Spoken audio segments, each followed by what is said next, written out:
Okay, we are live again with Dan Patton from BM Select Mortgages. He's our resident. Live and direct. Yeah, Rockstar Minutes mortgage guy that we have come in, and he really knows what he's talking about. In this one, I'm going to ask Dan all about refinancing. How does refinancing properties work? If you're new to the real estate investment world, you hear it all the time. I'm going to do a refi, that's short for refinance, or get a HELOC, that's short for home equity line of credit. So I just want to dive into this. How does this stuff actually work? Why do people do it? And just, yeah, that type of stuff. So let's, very basics, what is refinancing your mortgage? Refinancing is basically coming back to a house that you own that has equity in the property and restructuring your mortgage to access additional funds, for lack of a better term. Equity works like this: when you're trying to pull money out of a house, generally a bank with qualifications will allow you to pull out 80% of the value of a home. So I always use $1 million because it's easy. If you have $1 million home, the max you can pull out is 80% of that. That would be $800,000. So quick math, let's just say, what is a refinance? Well, if I'm somebody and I have a mortgage of $400,000, let's just say I want to do renos on my property and I want to pull money out, say I need $100,000, I have to start by figuring out, is there enough equity in my property? Well, in this scenario, if you owe $400,000, the house is worth $1 million, you only need $100,000, you're pulling out $500,000 total. That's your loan to value. I owe $400,000, I'm pulling out $100,000, that's $500,000, right? It's a 50% loan to value. You're allowed up to $80,000. You can go up to $800,000. So there's more than enough room. So you have enough equity. So a refinance would be trying to pull money out of your house for various different reasons. It's a restructuring. Now, where it can sometimes get tricky is when there can be penalties sometimes if you're breaking a mortgage, things like that. Sure. You maybe were going to ask me about that, but I kind of jumped ahead. Sure. Well, the basics are you're accessing the equity in the property up to 80% minus what you owe on the mortgage. Right. Yeah. And this equity is gained from mortgage pay down over the life of that mortgage as you're paying the principal of that mortgage loan amount down, and also with the home's appreciation over time. Yeah, basically. I mean, why would somebody do it, right? Why would somebody look to pull money out of their house? Well, an investor, for various reasons, might look to pull money out of their existing property to get down payment funds for another purchase. You may pull out money from a property that a burst strategy is a good example, right? If I bought a home and I did a bunch of renos and now it's worth a bunch more money in 6 months or a year, I want to refinance and I want to pull all that money back out. So you're just restructuring. That's why an investor might, there's various reasons, but that's why an investor might want to. A regular person refinances as well. A lot of people do debt consolidation. They need money to pay off cars, or they want to get money to buy a tap into the lower interest rate offered on mortgages for property to then pay off the higher interest payments on other types of debt. Yeah, that's right. When you're borrowing money against your house, that's generally the cheapest you're ever going to borrow money at, right? So if you just take somebody who maybe, especially during COVID, somebody maybe who was laid off or lost employment for various reasons and had to, float some payments, whether it was credit cards or maybe they found themselves getting behind on credit cards and now their credit's not as strong, and, it's sort of a avalanche or a snowball, so to speak, of debt compiling. Well, somebody like that may want some relief, right? They're looking at it going, generally when people are drowning in debt, it's not so much really the balance, it's the monthly payment that's really affecting them. They maybe have a mortgage payment, then they have a car payment, and they have credit card payment, and they have this. They have so many months. They have school. They have cost of sending the kids to school. Whatever it is, they have it's monthly costs that start that drowning process. Yeah. So a refinance to somebody who's finding themselves in a situation like that can help ease the monthly expenses. You can lower your monthly payments potentially, right, by consolidating it all into a first mortgage, doing the brand new first mortgage, as to your point, at a lower interest rate than what your credit cards would be at. Credit cards hover somewhere around 18-20%, right? Yeah. Lines of credit, unsecured lines of credit, will hover usually somewhere between 8 and 10%, maybe a little bit lower, maybe a little bit higher, but that's generally an unsecured line of credit. And mortgages these days, roughly 4.5%, 5.5%, depending if you're going fixed or variable. So that's sure. So it's cheaper money. So how are you allowed to just pull money out of the property? Like, why is the bank okay with giving you more money? Well, the bank doesn't love just giving people hundreds of thousands of dollars or millions of dollars. They don't. You have to qualify for it. So that's one of the benefits of being with a big bank. I've said before, sometimes you sacrifice interest rate to go to a big bank, right? Because they have product, they have options, right? They have flexibility. Some people will take lower interest rates just because that's what matters to them at the time. They don't care about options. Well, when you go to a big bank, that's one of the things a big bank will offer you. They'll allow you the opportunity to add a home equity line of credit, refinance, pull money out through a secondary mortgage without breaking your first mortgage. So it's not that they, how do they allow you? Well, you have to qualify. When you're qualifying to pull money out of a bank in a mortgage, the bank's looking at 3 criteria. They're looking at equity, like I mentioned. Do you have enough equity? They're looking at credit. Is your credit strong? We're going to look at your credit profile. And then we're going to look at your income to debt servicing, your income versus your debt. And to a bank, that's defined by like a ratio, like a certain percentage, which is basically monthly income versus monthly debt. Monthly income, employment income, rental income, pension income, right? Child tax credit, like it's all your sources of income versus the debt. Your monthly car payments, your monthly mortgage payments, your monthly credit card payments, your, property tax if you own multiple properties. So it's a calculation. That's what banks, for the most part, are looking at when they're trying to lend you money. So it's not like the bank is, for lack of a better term, trying to be your friend and just give you money to go and buy. You're qualifying for a product at the bank, and that's generally what they're looking for. And that's one of the benefits of being with the bank, is they will allow you to access that. So you're essentially requalifying for another loan. Yeah, that's exactly it. Yeah. Okay. What is the calculation? Oh, we already covered that. Sorry. How is your mortgage affected after refinancing?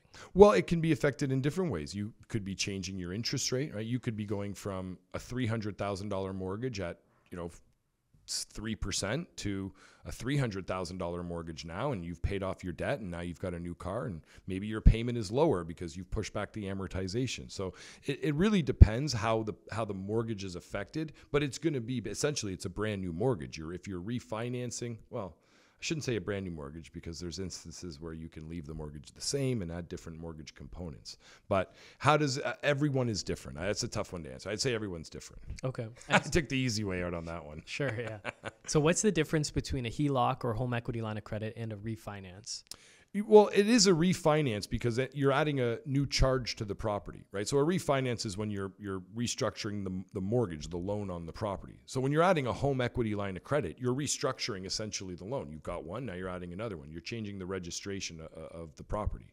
So a home equity... Would you technically call a HELOC a second mortgage? Yes, you would. That's exactly what it is, because it's in second position. So it's tied to the first, but yes, it's any mortgage. It's a mortgage position, which is the second position. So a home equity line of credit is really good for investors that are in a good interest rate, right? If you're in a good interest rate, think about it. If you're with CIBC and you got that interest rate of like 3% and you want to pull money out of your house, well, you don't want to go break that 3% to go move it and take money out at 4.5%, 5% today. You want to leave that mortgage there and pull money out. Well, that's where a home equity line of credit becomes super valuable to the investor. Because you get that exact same interest rate? You won't get the same interest rate, but you'll get a home equity line of credit along with your mortgage. You won't have to break that initial mortgage. You can add the line of credit component completely separately. Even if it's a higher interest rate, the first mortgage is still at that lower interest rate, so right. You're still further ahead. And it's not breaking. See, most people don't understand when you have a home equity line, when you have a mortgage with CIBC for the most part is the only one that's going to give you a home equity line of credit. It's very difficult for you to have a CIBC mortgage and go to BMO, TD, RBC and ask them for a home equity line of credit. That's very difficult. They don't normally do that. So you need to go to CIBC. So, I mean, they sort of have you in a, not much choice there, but that's not a bad thing. You want to keep, if you are in the situation where you don't want to break that mortgage, you just want to make sure if you're at a good interest rate that you're with somebody that has that home equity line of credit product, because you want to leave your mortgage as is. Otherwise, remember, if you're leaving this mortgage, you may have to take higher rates and you're going to pay a penalty on that mortgage. So it's just more costs. You want to keep that down. And the amount of money you can pull out is the same because it's still based on that 80%. That Yep. 80% rule. Yep, 80%. Okay, so then if rates have gone up and you're locked in, is it HELOC typically what you recommend to access money out of your property? We like HELOCs a lot for investors. It really depends on what somebody's doing with that money. You know, an investor likes it in HELOC for different reasons. You know, interest-only payments, money when you need it. You know, you're not pulling money out in cash and having it sit in a bank account, even though the rate's lower. If it's just sitting in your bank account and you're paying money on it, is it, you know what I mean? Are you really saving money by having a lower rate? No, you're paying interest on money you're not using. So one of the things people love about a HELOC is that it's money when you need it. I don't know when I'm going to buy, but I just want to know that when I do, I have the money available. Somebody doing renovations, right, may say, Dan, I don't need a home equity line of credit. I've got the quotes. I've got the contractor. I need 40 grand. I need 50 grand, whatever it is. I got to finish these renos. Well, somebody like that might be more open to a full cash out. They might want to take the full cash because it's money delivered on, that day. I want to buy a boat. We get people that might want to do that, Yeah. Does it affect whether you choose a HELOC or a refinance? Does it affect your qualification for another property? If you're an investor, you want to access equity, pull out money, buy something else. Is it the qualification process the same for that next property? Really good question. So one of the things that we hear a lot is when I suggest perhaps somebody get a line of credit, they'll say, well, doesn't that affect my ability to go buy? I heard that affects my ability to buy. That's true. Some lenders, when they're qualifying you, see, I mentioned those three things, right? The three criteria that they're looking at. Down payment, they're looking at when you're buying a home. Remember I said it was equity, credit, and debt service when you own a home. Well, when you're buying a home, it's not equity, it's down payment. They're looking at down payment, credit, and debt service. So what was the question? I forgot the question. It was, qualification for the next property. Oh, yeah. If a HELOC affects it or refinance. Okay. So every bank uses that sort of guideline, right? Down payment, credit, debt service. But each bank is different internally on what their rules are. So some banks will actually, if you have a HELOC for $500K, some banks will count that like it's maxed out. So if you want to go apply at a lender, I bought a rental property and let's say you're not even using any of the down payment from that line of credit. I've got savings of whatever, and I'm not even touching that line of credit. Well, some banks are going to max out your line of credit regardless, and that will cause an issue on your debt service. So some banks, that absolutely could affect you. How much? We don't know until we've run numbers and sort of see. But yes, that can. Other banks don't. Other banks use the balance of the line of credit against you. So if you have a limit of $500,000 with no balance, at certain banks, it's not going to matter. They don't care. They only care about the balance. So now you start to get into an area of mortgage planning, and that's really where you need, somebody who works with investors or knows how to scale a portfolio. Because when you're doing that, when you're going and setting up lines of credit for people, you're exactly right. You have to make sure that next property isn't going to be affected by what you're doing on this one. So you always have to have a plan and sort of think, next step.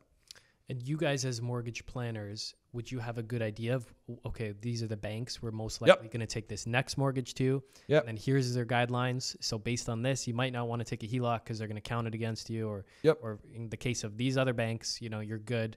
Go with the HELOC. It doesn't matter. Yeah, for the most part, I mean, most people would value the capital. They want the capital, right? You can't do anything without the money.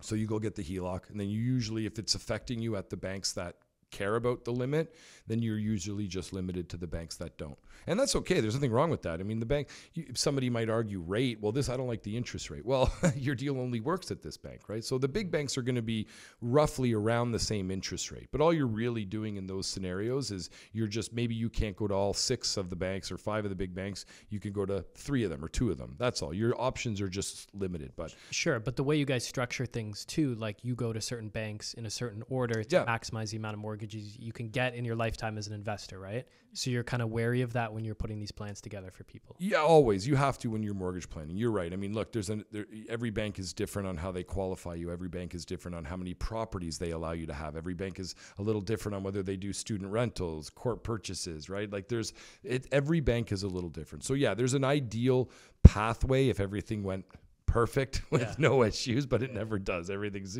things change. People buy different properties, this, that. So yeah, there's an idea. You always, the point is you're right. You have to have a plan in place. That's the goal. You have to know if you're doing a refi, how's it going to affect my next purchase? How many properties do you think I can get with the amount of this HELOC? What banks am I going to be going to? What are my mortgage payments going to be? Like those are all things we can help people plan for. Okay. So if someone is interested in refinancing their property, getting a HELOC, or just taking all the cash out, the process would be you talk to your realtor, get comparables run on your home or your property to see what it might be worth in today's market, and then take it to your mortgage broker or your bank and say, here's what I think it might be worth based on my realtor's comps. Yeah, you could do that. I mean, you could most people have a general idea of what their house is worth. So I think just a phone call to your mortgage broker would be enough to at least kick off the process. You know, mortgage brokers don't deal with every major lender, every bank out there. So oftentimes if a client calls me and says, oh, my mortgage is with X bank, I might just tell them, okay, call your bank, see what they say. And I might work up a backup in the background to see, look, if that bank says no, because again, underwriting rules change depending on the properties you have, they can go to that bank. If they get it done there, great, but maybe I'll work on a backup somewhere else. So it's good to reach out to the broker so that you know at least what my options are. Okay, and so in that case, you would be breaking your mortgage with one bank and then getting a new mortgage with another bank. Depends. If you came to me and said, Dan, I have a mortgage with X bank and I want to add a line of credit. And let's just say I didn't deal with that bank. And I said to you, okay, Anthony, here's what you're going to do. You're going to go to your bank yourself and you're going to ask them about adding a line of credit to your property. You're going to go through all the same income, all the stuff, because that's what they're going to ask for. They're going to qualify you. And you let me know what they say. Now, at the same time, I'm going to work on a backup and I'm going to work on some different banks and see if your bank says no, if I can go and get you a yes from other banks. Now, the cheapest route for Anthony to go is to stick with his bank because there's no penalty to break his mortgage, right? Sometimes they'll cover the appraisal. Like, it's just cheaper. There's no penalty. But I'm going to have a backup ready so that if your bank says no and you now have to pay a penalty to break it, I want to make sure I know, obviously, what amount I can get you, right? I'm going to say, well, Anthony, I know your bank's saying no. If you're willing to pay the penalty, I might have this bank over here willing to give you all that money. So now it just comes down to whether or not it's worth it, whether it's, what's the penalty? Okay, what's the cost to break this mortgage? Am I getting enough money at the new bank to make it worth my time? Am I going to be able to invest? Is my next pre-approval going to work? So it's a conversation certainly to have with a mortgage broker. Yeah. Okay. So I think in summary, talk to your mortgage broker. Yeah. That's what Yeah. That's what I got from this. But okay, thanks for breaking that all down. That's very helpful, man. Awesome. Yeah. Thanks, Dan.